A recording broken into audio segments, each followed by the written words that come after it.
other shows we have for you to enjoy at myclassicradio.net. The Avengers was most certainly not a household name in South Africa prior to the radio series. With no national television service until 1976, the mechanism simply was not present in the country to show television programs to mass audiences. While many other countries reveled in the filmed adventures of John Steed and company, South Africa was not equipped to join in the fun. The series took Britain by storm and made a major impression in the American markets, being that greatest of rarities, a British series given a network transmission slot. However, as a filmed series, rather than a videotaped one, The Avengers was able to gain a modicum of exposure in South Africa through film rentals. Come and listen at myclassicradio.net. From Hollywood, the CBS Radio Workshop.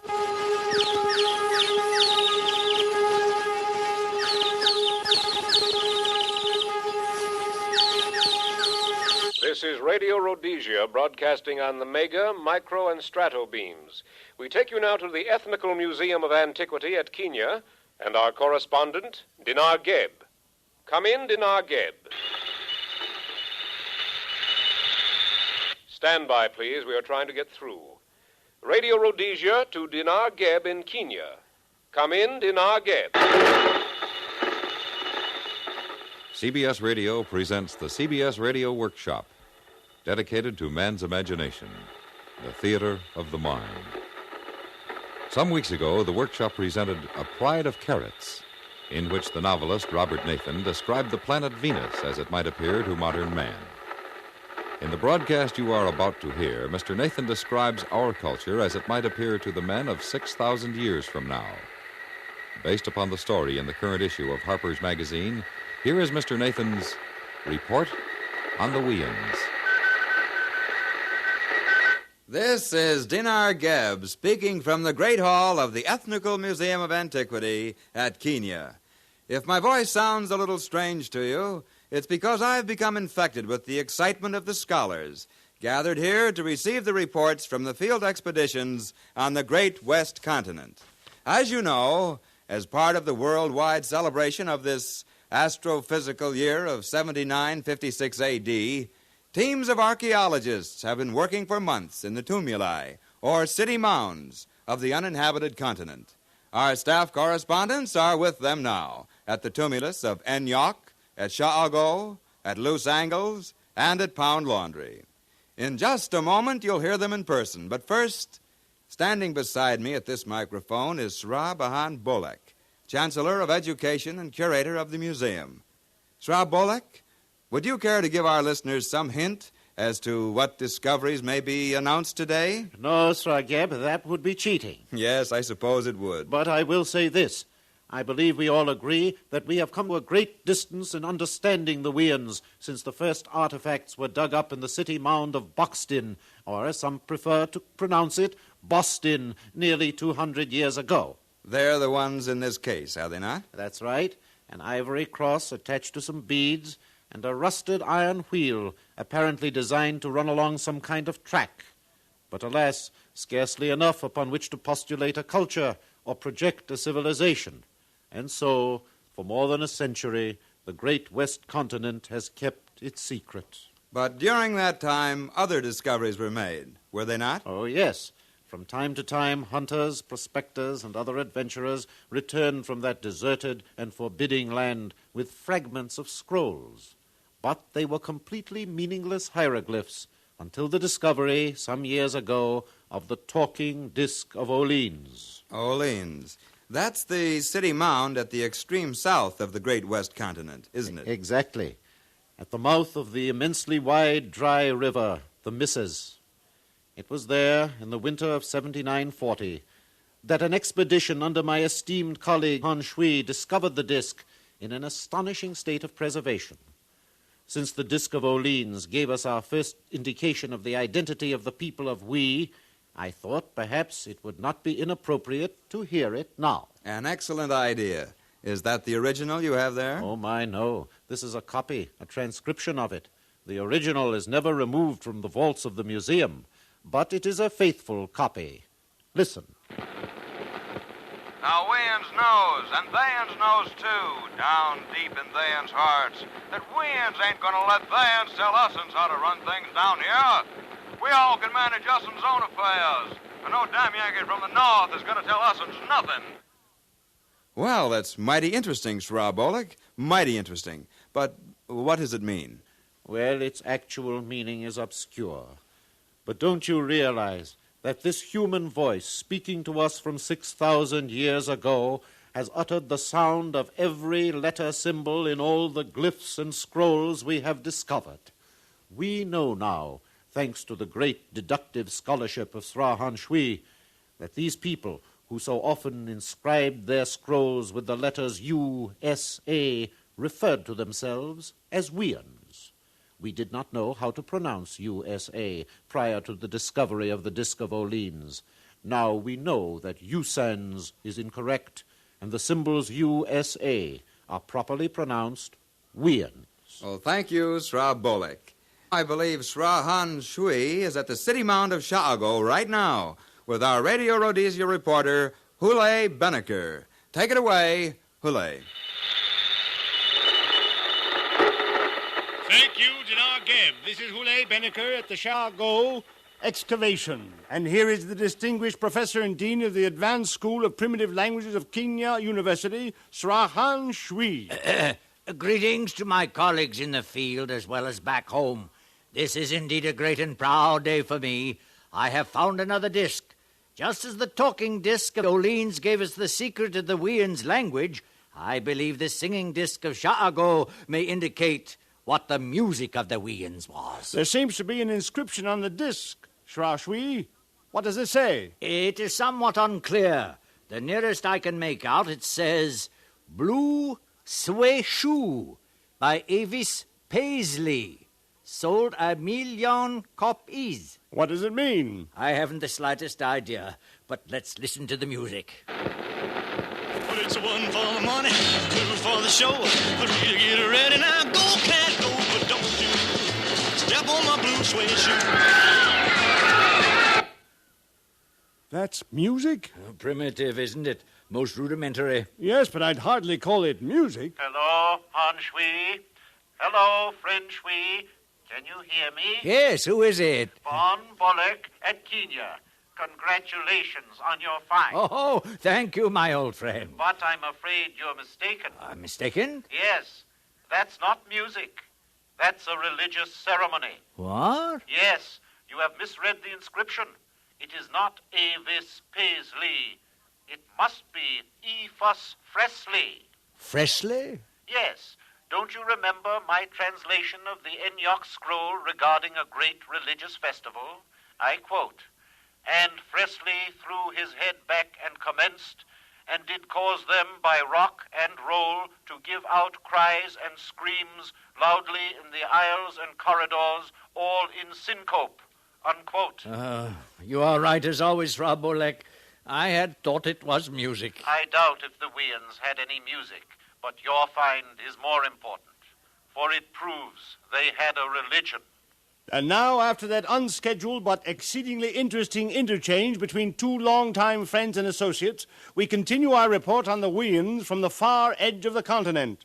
Our next pickup is from Loose Angles, or as some translators prefer, Loose Ankles, at the edge of the great Western Ocean. We take you there now.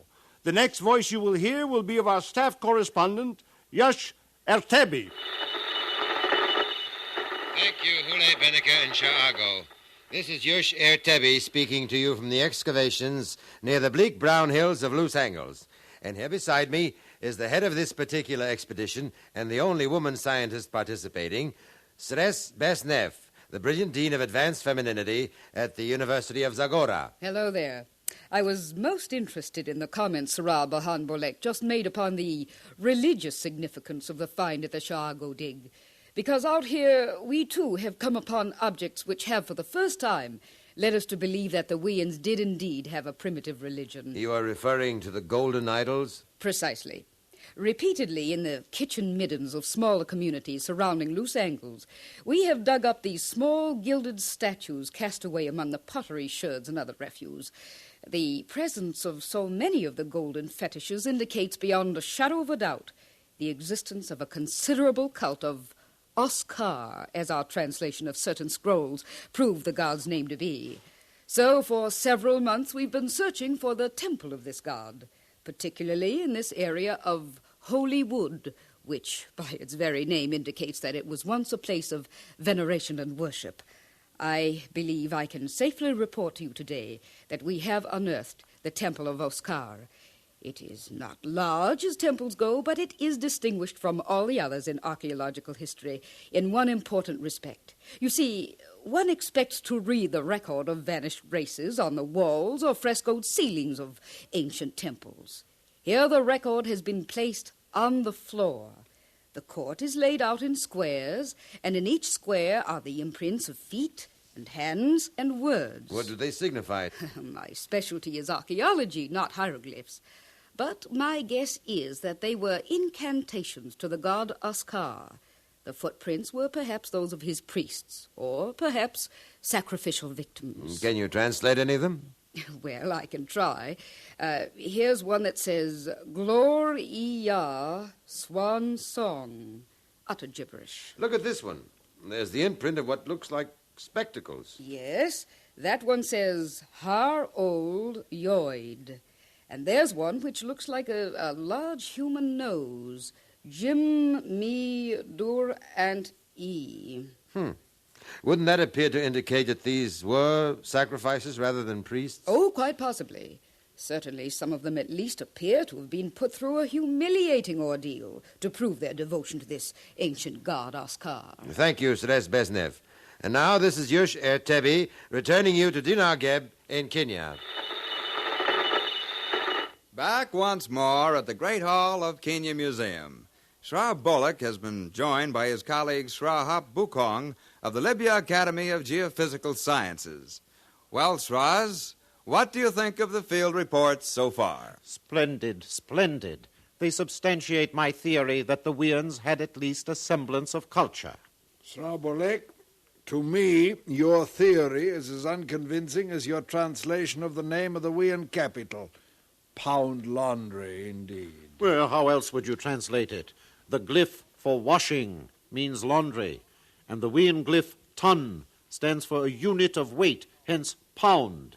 Pound, laundry. You couldn't say Washington. It wouldn't make any sense. Though I must confess, we have never learned what was washed at Pound Laundry. Yes, well, Sras, this is most interesting. But I'm informed that the expedition at the Enyok site is ready to make its report.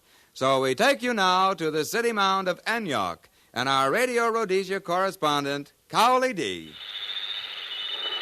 Cowley D speaking from the Enyok dig, 100 feet below the surface. And believe me, Sras and Stresses, in just a moment, you may be witnessing a great historic occasion.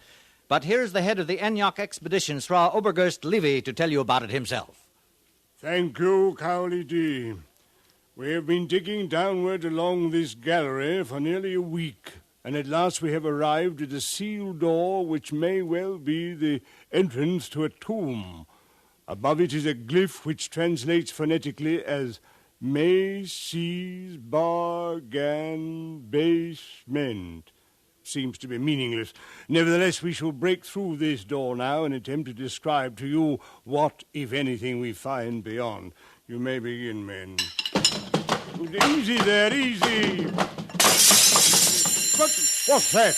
I don't know, Sra Levy. As soon as the glass door was broken, a warning, perhaps. It's frightening. Oh, nonsense. I remember reading about what happened to the men who violated the tombs of the Egyptian pharaohs. Do you really think these Weans can reach out across 6,000 years and harm us? No, Sra, not really, but still, one wonders. Proceed with the opening. Yes, Sra. Sra Levy, what do you think you may find here? I have no idea. Throw a light down there. Well. Oh, what is it, Sra Levy? We shall see. Come. Oh.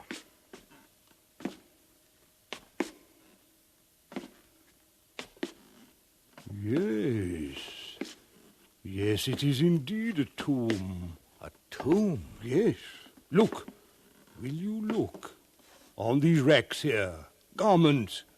strange ancient garments, coats of fur, cabalistic symbols. 198 reduced from 225. Yes, and over there, tiny effigies, tiny wagons. And here, bowls and cooking pots in perfect condition. There appear to be more chambers beyond. Is there any indication of sarcophagi or mummies? None so far, Sra. Mummies? Oh, yes. You will recall that it was the custom of many ancient people to bury their kings along with their retinue and their household goods to assure them comfort and companionship in the next world. The Egyptians were most advanced in these matters, up until now. I'm afraid I don't follow you completely, Sra Levy, and I'm sure our listeners would like a further explanation. Oh, dear me. We are on the air, aren't we? I'd quite forgotten. Excuse me, Sras and Stresses. I've been carried away by the amazing significance of this find. We have obviously penetrated the tomb of a great king, pharaoh, president, whichever translation you prefer, of the Weans. A ruler named May-C. Excuse me, Sra Obergerst Levy. You have found the mummy of May-C? No, but in this next chamber, something most strange. Great eyes. Come. Great eyes? This is indeed a strange and wonderful sight, Sras and Stresses. We are moving now from the main chamber of the tomb into a side chamber.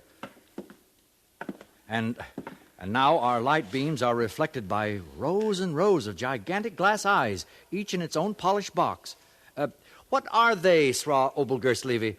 I don't know. Each of them has a dial with numbers on it. Now, let me see. The dial is numbered from 1 to 13. Of mystic significance, no doubt. It turns. Yes, but nothing happens. True, but we are not Weans. These strange cyclopean boxes must have held great significance for them. See, Sra Levy, here on the wall is a glyph. Oh, yes.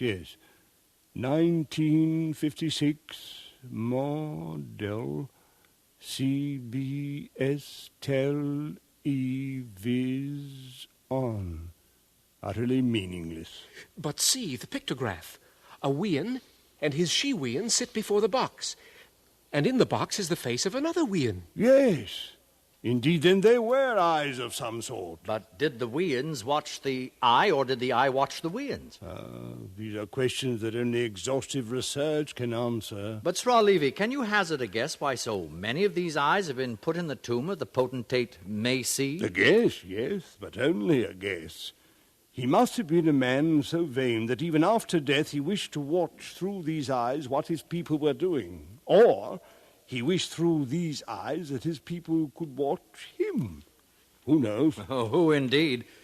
And now, Sra Obergerst Levy, would you say that the discovery of this tomb of May-C overshadows in importance your unearthing of the Great Lintel and your translation of its message, which has indicated how the Weans met their end? Indeed I would. We had hoped to broadcast from the site of the temple, but of course we can't be two places at once. No, we can't. But Sra Bahan Bolek, back home at the museum, already has my report on the temple's inscription. I'm sure he will be glad to give it. Frankly, I am unwilling to tear myself away from all these ancient splendors. I quite understand, Sra Levy. So this is Cowley D at the tomb of May-C in Enyok, returning you to the Kenya Museum and Dinar Geb. Thank you, Cowley D. and Sra Obergerst Levy, for an exciting remote.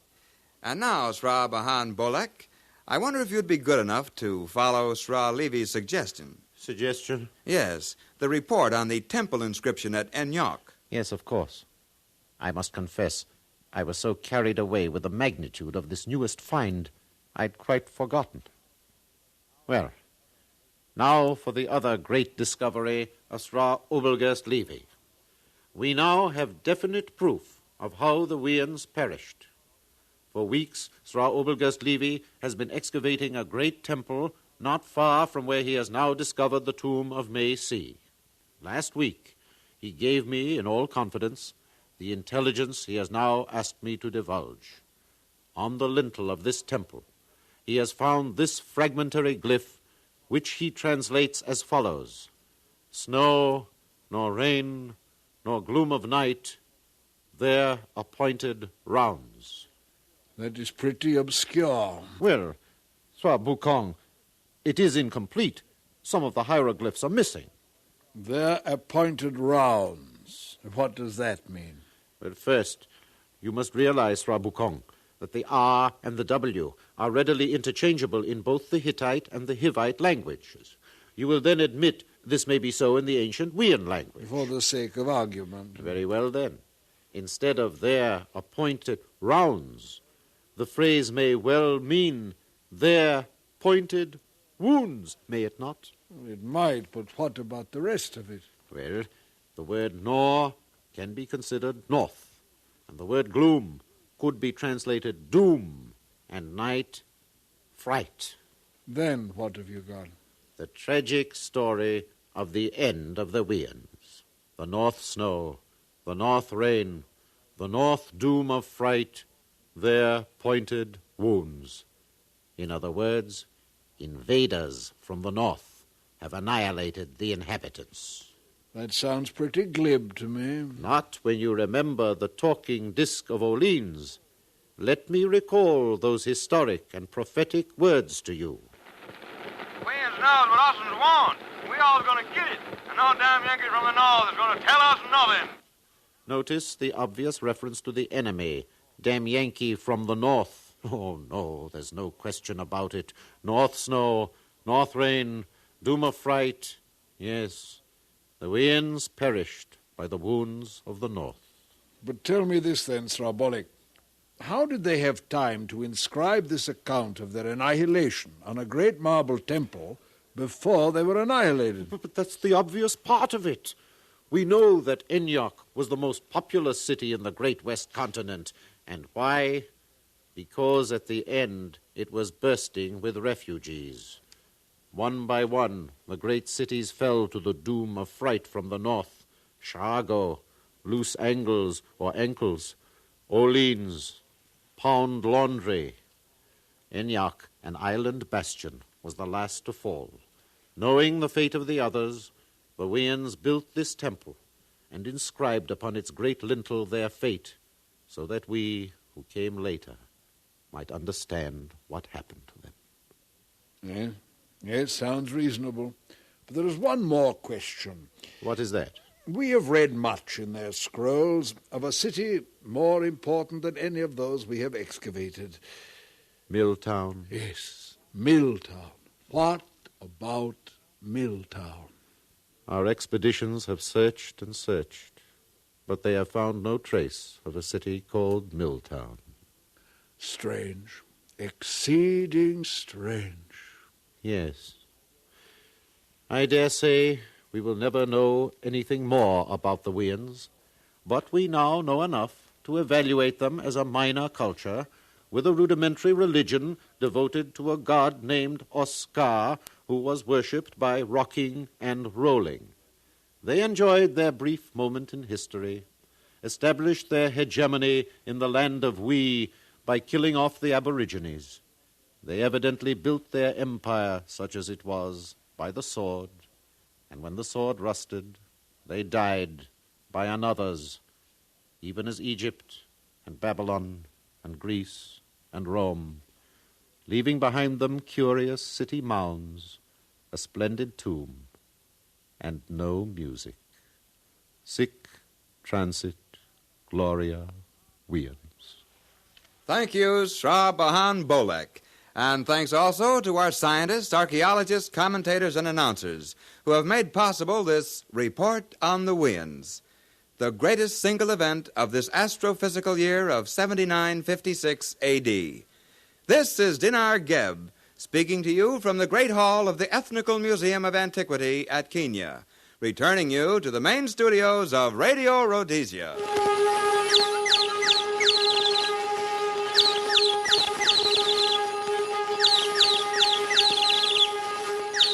The CBS Radio Workshop is produced and directed in Hollywood by William N. Robeson. Report on the Weans by Robert Nathan appears in the current issue of Harper's Magazine. The radio version was written by Mr. Robeson and Fran van Hartesveld. The scientists and commentators of 6,000 Years From Now included June Foray, Byron Kane, Dawes Butler, Edgar Barrier, Jay Novello, Joe Kearns, Joe DeSantis, and Hans Conried. Next week from New York, the CBS Radio Workshop will present The Growth of Our Nation, the story of the development of America told in sound effects. Be with us then, won't you? Every Sunday evening, current events come into sharper focus as prominent Washington personalities are interviewed by a battery of top-flight reporters on the CBS Public Affairs feature, Face the Nation. Hear Face the Nation over most of these same stations tonight. Stay tuned for Suspense, which follows immediately over most of these same stations.